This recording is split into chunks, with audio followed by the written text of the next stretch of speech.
নেতা কর্মীদের জন্য একই মেসেজ আমি দিতে চাই, জনগণের বিপক্ষে যায় এমন কোন কাজ আমার নেতা কর্মীরা করবে না। আমরা অতীতে দেখেছি একটা জনসভা করে কিংবা একটা মিছিল করে গিয়েই একটি ফ্যাক্টরি দখল করত, না হয় কারো বাড়ি দখল করত। আমাদের নেতা কর্মীরা আজকে সব ওয়ার্ড থেকে মিছিলের পর মিছিল নিয়ে এসেছে, কিন্তু তারা নীরবে ফিরে যাবে, জনগণকে পাহারা দিবে। আমরা বাড়িতে ঘুমাতে পারি নাই, আর আমাদের নেতা কর্মীরা দাঁড়িয়ে থাকবে সারা রাত, জনগণ নিরাপদে ঘুমাবে।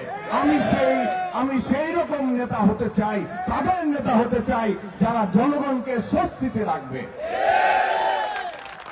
আমাদের রাজনীতির মূল লক্ষ্য, আমাদের নেতৃত্বের মূল লক্ষ্য হল জনগণের মাঝে স্বস্তি ফিরিয়ে আনা।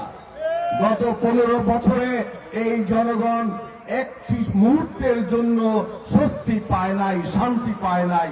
কাজে আমাদের প্রধান লক্ষ্য হল জনগণের মধ্যে একটি স্বস্তির পরিবেশ ফিরিয়ে আনা। তারা যেন বুক ভরে গণতান্ত্রিক উপায়ে নিঃশ্বাস নিতে পারে, তারা যেন বুক ফুলিয়ে চলতে পারে, সেই রকম একটি পরিবেশ আমাদের তৈরি করাই হল বিএনপির রাজনীতির মূল লক্ষ্য। আমাদের দলে কোনো লুটেরা নাই, কোনো লুটপাটকারী নাই, আমাদের দলে কোনো গডফাদার নাই, আমাদের দলে কোনো গডফাদারের জন্ম হওয়ার কোনো সুযোগ নাই। আপনারা দেখেছেন অতীতে দলে থেকে দলকে ব্যবহার করে যারা অন্যায়ের সঙ্গে যুক্ত হয়েছে, দল তাদের বিরুদ্ধে শাস্তিমূলক ব্যবস্থা গ্রহণ করেছে।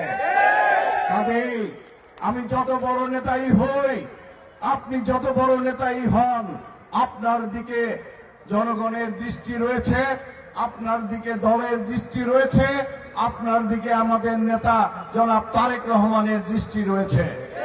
কাজেই অন্যায় করে কেউ পার পাবে না। আমি আজকে খুব বেশি রাজনৈতিক বক্তব্য দিতে চাই না, শুধু অতীত থেকে শিক্ষা গ্রহণ করতে চাই। যারা মানুষের বাড়িঘর দখল করেছে, জনগণ তাদের বাড়িঘর গুড়িয়ে দিয়েছে, মাটিতে মিশিয়ে দিয়েছে। এখান থেকেই আমরা শিক্ষা নিতে চাই, এখান থেকেই শিক্ষা নিতে হবে ভাইয়েরা আমার। আমরা জনগণের বিপক্ষে যদি অবস্থান নেই, তাহলে জনগণ আমাদের বাড়িঘর গুড়িয়ে দিবে। এখান থেকেই আমাদের শিক্ষা গ্রহণ করতে হবে। দেখেছেন 13 সালের নভেম্বর মাসে কিভাবে দেশনেত্রী বেগম খালেদা জিয়াকে এক কাপড়ে বাড়ি থেকে বের করে দেওয়া হয়েছিল।